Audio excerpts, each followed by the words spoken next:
ನಾಡಿನ ಸಮಸ್ತ ಜನತೆಗೆ ದೀಪಾವಳಿ ಹಬ್ಬದ ಶುಭಾಶಯಗಳು. ದೀಪಾವಳಿ ಹಬ್ಬ ನಮ್ಮಲ್ಲಿರುವ ಎಲ್ಲಾ ಕಷ್ಟಗಳನ್ನ ದೂರ ಮಾಡಿ ಸುಖ ಶಾಂತಿ ಸಮೃದ್ಧಿ ಕರುಣಿಸಲಿ. ದೀಪದಿಂದ ದೀಪ ಹಚ್ಚುವಂತೆ ಪ್ರತಿಯೊಬ್ಬರೂ ಪ್ರೀತಿಯಿಂದ ಪ್ರೀತಿ ಗಳಿಸಲು ಸೌಹಾರ್ದತೆಯೊಂದಿಗೆ ಆಚರಿಸುವ ಈ ದೀಪಾವಳಿ ನಮ್ಮೆಲ್ಲರಿಗೂ ಬೆಳಕಾಗಲಿ. ಮಾಲಿನ್ಯ ಮಾಡುವ ಹಾಗೂ ಅಪಾಯಕಾರಿಯ ಪಟಾಕಿಗಳಿಂದ ದೂರವಿರಿ. ಮಣ್ಣಿನ ಹಣತೆಯ ಬೆಳಗೋಣ, ಹಸಿರು ಪಟಾಕಿ ಸಿಡಿಸೋಣ.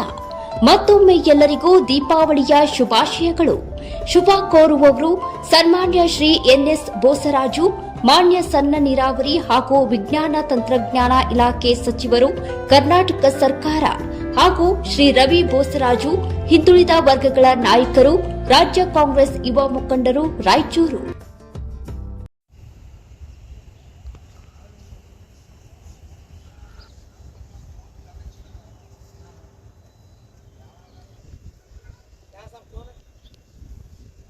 ठीक है मिस्टर, वो तो घर वाले कर लेते मेंटेनेंस, आप लोगों का क्या काम है?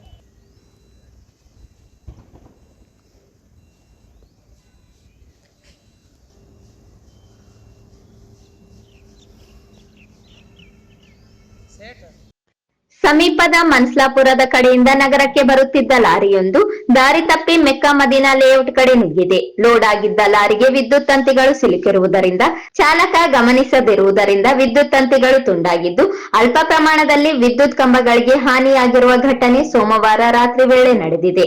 ಲೇಔಟ್ನಲ್ಲಿರುವ ಕೆಲವು ಮನೆಗಳಿಗೆ ಇದರಿಂದ ವಿದ್ಯುತ್ ವ್ಯತ್ಯಯವಾಗಿದೆ. ವಿಷಯ ತಿಳಿಯುತ್ತಿದ್ದಂತೆ ಜೆಸ್ಕಾಂನವರು ಆಗಮಿಸಿ ದುರಸ್ತಿ ಮಾಡಿದ್ದರಿಂದ ಮತ್ತೆ ವಿದ್ಯುತ್ ಸರಬರಾಜು ಪ್ರಾರಂಭವಾಗಿದೆ.